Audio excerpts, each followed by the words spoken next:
This is a Gault Heating and Cooling High School Football Preview. All right, Coach, just the expectations going into this upcoming season. Well, I'll tell you what, we're very excited. You know, the kids are having a great summer. They're working hard. They're really coming together as a team. You can see from the start of the summer till where we're at now in mid-July, just the cohesion and the way these guys are starting to gel. They're starting to communicate well. They're starting on both sides of the ball to really work as one unit, offensively and defensively. So as the season goes on, I think, we're getting more and more excited, and the expectations are probably growing day by day. And on the offensive side of the ball, who are some of those key contributors going to be this year, those leaders in the locker room?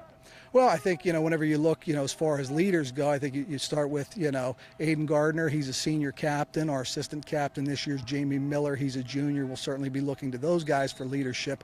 There'll also be two guys that we'll be looking at to run the football this year. Chase Mitchell-Tree returns this year. He was a starter on last year's team, so we'll be expecting big contributions from all three of those guys in the running game.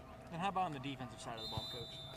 Same thing, I think Aiden and Jamie at the linebacker level will be expecting big things from. I think, in the secondary level, mentioned Chase Mitchell-Tree, a returning starter in the secondary from last year. Freddie Zettner, a returning starter in the secondary from last year. But I think we're expecting big things from our defensive line as well. Two guys that return as starters there, Jake Coulter, Colin Rowley. So, those guys, we expect them to pick up from where they left off as sophomores last year. And we've got some other guys that'll be juniors this year. They may not be returning starters, but they got a lot of great experience last year, and we'll be looking for big things for them as well. And then what's going to be the biggest key to success for you guys going into this upcoming year?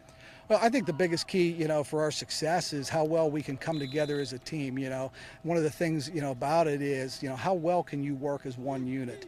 Can the guys gel? Can they mesh? Will they communicate well pre-snap? Will they be able to adjust during the play? It's kind of like, knowing what the guy next to you is doing without even having to say it. So as we move through the summer, we're seeing more and more of that growth. That's what we'll continue to look for, and I think that'll be the biggest key.